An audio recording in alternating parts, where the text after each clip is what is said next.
Assalamualaikum warahmatullahi wabarakatuh. Misalnya Kami dari kelompok kelas B akan menjelaskan tentang serangan klik jancing yang beranggotakan saya sendiri, Rijal, dan juga Febri.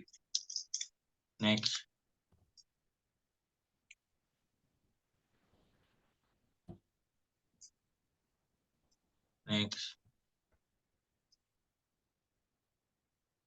Jenis-jenis serangan klik jancing. Yang pertama adalah content overlay. Dan yang kedua adalah scrolling. Yang ketiga, repositioning. Next. Apa itu content overlay?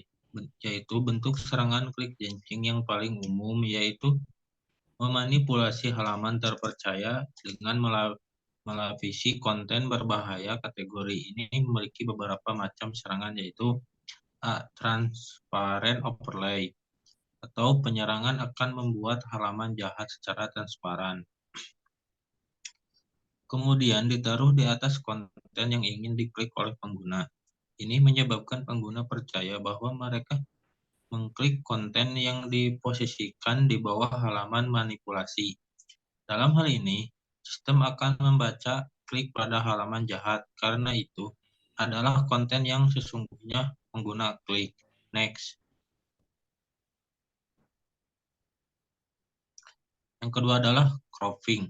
Penyerangan hanya membuat sebagian halaman atau konten jahat, kemudian sehingga tidak secara utuh satu halaman web jahat, kemudian menaruhnya di atas konten yang asli. Misalnya, terdapat tombol pilihan setuju dan tidak setuju pada halaman asli. Kemudian penyerangan akan melapisi dengan konten palsu yang menutupi tombol pilihan tersebut, atau mengganti deskripsi pertanyaan dengan yang penyerangan buat. Sehingga penyerangan akan dapat mengarahkan pengguna untuk menekan tombol pilihan yang diinginkan oleh penyerang. Yang ketiga adalah hidden overlay.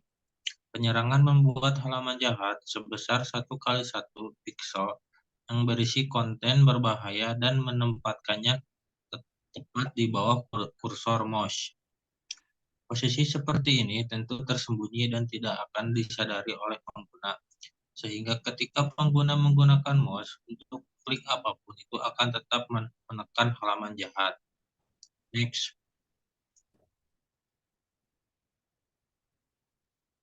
Yang keempat adalah click event drawing.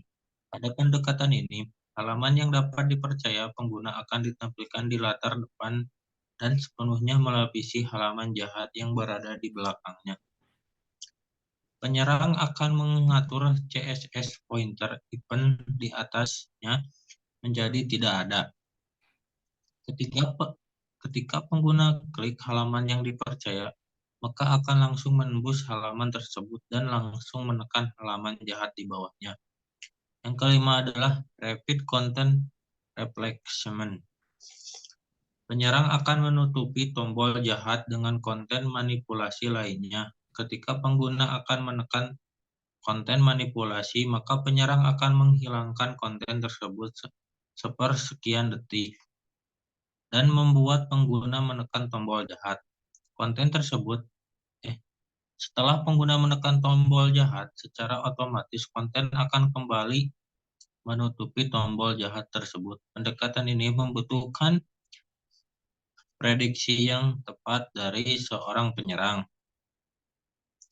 Tetapi dengan sedikit pengetahuan tentang kebiasaan pengguna komputer dan psikologi, itu lebih mudah dari kedengarannya. Next.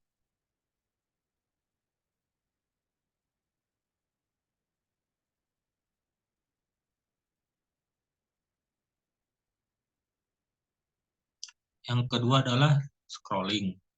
Penyerangan akan menyembunyikan kotak dialog yang asli dengan menggulirkan bagian atas atau bawah satu halaman web, yang membuat pengguna hanya akan melihat beberapa tombol kontrol yang disediakan kotak dialog. Misalnya, pada halaman web muncul kotak dialog dengan pilihan tombol oke dan batal.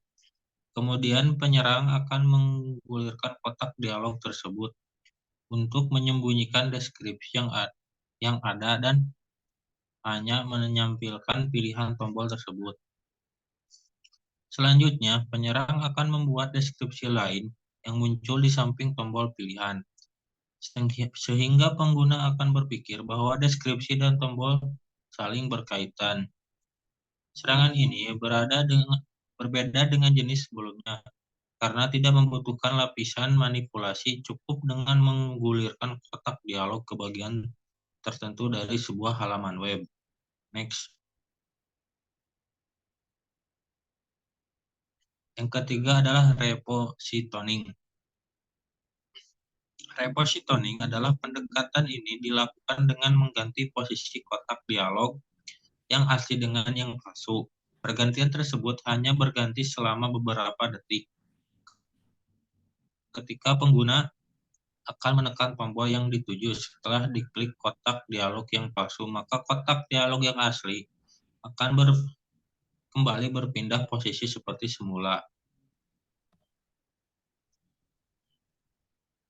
Untuk materi selanjutnya akan dijelaskan oleh rekan saya. Terima kasih. Di sini saya akan menjelaskan bagaimana cara menghindari serangan click-checking. Mayoritas serangan click-checking menggunakan proses manipulasi halaman web yang ditargetkan. Maka semua metode pencegahan bertujuan untuk melarang adanya farming. Solusi lawas menggunakan skip dari sisi klien untuk memecah halaman dari prime. Sementara pendekatan yang lebih modern dan aman bergantung pada pengaturan HTTP security header untuk menentukan kebijakan farming. Berikut beberapa yang dapat dilakukan untuk menghindari serangan hijacking, yaitu yang ke-1, Prime Boosting, merupakan teknik untuk mencegah agar halaman tidak tertanam di halaman lain. Dalam visual hijacking, halaman yang tertanam di halaman penyerang untuk menipu korban. Pada pendekatan ini, suatu kode sederhana biasanya ditulis dalam JavaScript tertanam di halaman asli. Jika ada upaya untuk menyelamatkan halaman asli dalam halaman palsu, maka kode frame boosting akan mengarahkan browser ke situs asli sehingga para korban tetap dapat melihat halaman asli. Kebijakan frame boosting ini diberlakukan untuk semua tombol tautan dan formulir pada suatu halaman web, sehingga tidak bias apabila suatu halaman asli disematkan di halaman palsu. Yang kedua ada X-frame option, merupakan teknik yang dapat menentukan apakah browser boleh atau tidak menampilkan halaman dalam bingkai atau frame yang dapat digunakan untuk menghindari visual hijacking, karena halaman di mana X-frame option diatur untuk dapat disematkan di halaman lain. Yaitu ada 3 atribut. Yang ke-1 Denny, perintah ini sebenarnya menotifikasikan loading halaman dalam bingkai terlepas dari situs apapun itu. Kedua ada Sameorigin, perintah ini memungkinkan untuk sebuah halaman meloading bingkai dalam halaman sesuai dengan halaman asli. Yang ketiga allow from, yaitu perintah ini memungkinkan halaman hanya akan meloading pada domain yang telah ditentukan. Yang ketiga ada content security policy with frame accessor, yaitu ada dikembangkan untuk melindungi terhadap SS dan serangan injeksi data lainnya. Namun ini juga memberikan frame accessor untuk menentukan sumber yang diizinkan untuk menyelamatkan halaman. Teknik ini menggunakan sintaks yang sederhana.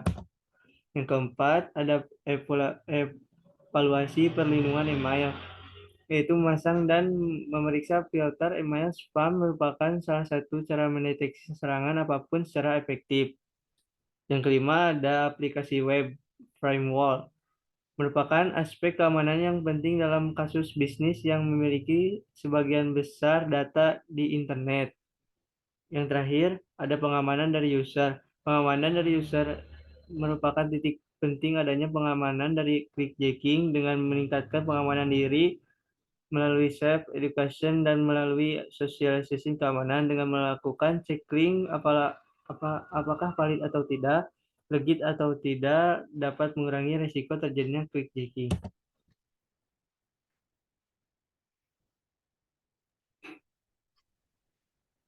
Sekian Iya. dari kelompok kami. Apabila ada yang kesalahan, mohon maaf. Assalamualaikum warahmatullahi wabarakatuh. Terima kasih.